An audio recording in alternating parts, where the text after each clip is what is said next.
We're behind closed doors here at the Techno-Koei booth at E3, and we're looking at Dead or Alive 5. We have Tim Ninja here to discuss with us the reveals of E3. Can we sort of just give an overview of what you're showing here today? So here at E3 we have the Dead or Alive 5 playable.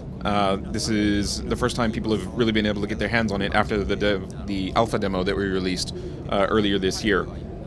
We listened to the feedback for the alpha demo and used a lot of that feedback to change the game, do some tweaks, and you can see the results of those tweaks here, and players can get their hands on it again and give us even more feedback on the build that's out here. I guess if we just linger for a few moments on the inclusion of the Virtua Fighter characters in the game. We were seeing in fighting franchises now a lot of crossover. Did that feel like a logical point for you guys to jump on that, or was this something that you've always wanted to do, almost like a dream of yours from day one? Because as far as I understand it, Dead or Alive came out of your love for the Virtua Fighter series. Yeah, absolutely. The history of Dead or Alive 5 and Virtua Fighter really played a role in deciding to collaborate with Virtua Fighter. There would be no Dead or Alive without a Virtua Fighter, and so when we decided to make Dead or Alive 5, and we got the direction, and we took that to Sega and said, this is how we're doing Dead or Alive 5. We're bringing it back after all these years, and we talked to them about possibly using some of their characters to kind of celebrate the return of Dead or Alive with some of their characters as well. And they were kind enough to allow us to use characters that sort of represent Virtua Fighter as well. And we think that the characters that are in there have really helped create buzz for the title. So we're very happy to have them in the game. And just one last question about the Virtua Fighter aspect of it, because the control schemes for the two franchises are very similar. Does that mean there's less? It's not quite as problematic adapting a Virtua Fighter cast or Virtua Fighter fighters into the Dead or Alive universe and the Dead or Alive control scheme?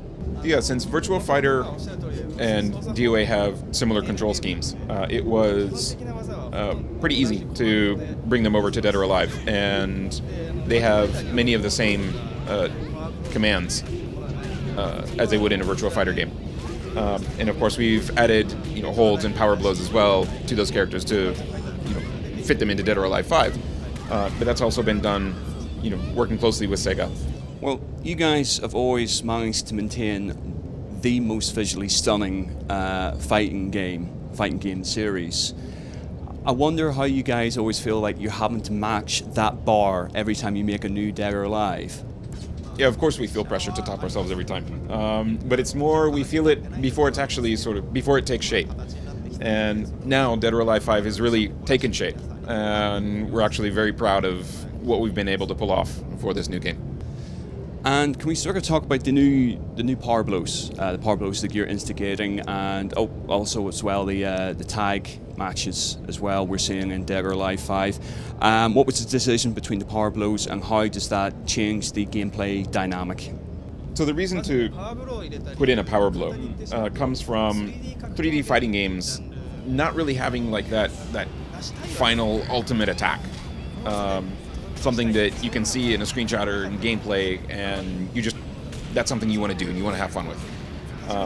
We looked around and we didn't see that in fighting games, in 3D fighting games. So we wanted to put that in there.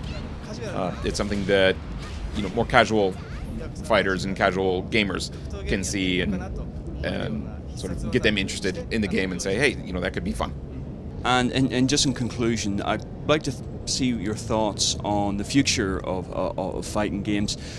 Do you feel like it will continue on the retail model, or perhaps it will go down the digital route where you'll be able to offer updated versions of the game as just downloadable, future downloadable content? We definitely feel that digital distribution is a possibility. We've done online fighting, and we think that we have an online environment that works well now for fighting, and we're starting to look into other ways to use the network.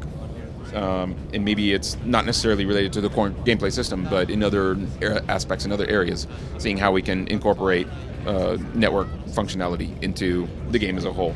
In terms of the game system itself, we definitely feel that there's a future for improving and evolving game systems, the core gameplay experience. So we're really looking forward to the future of fighting games.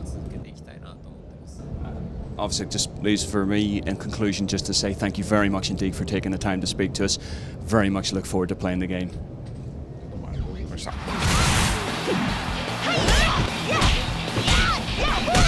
Again in a few years.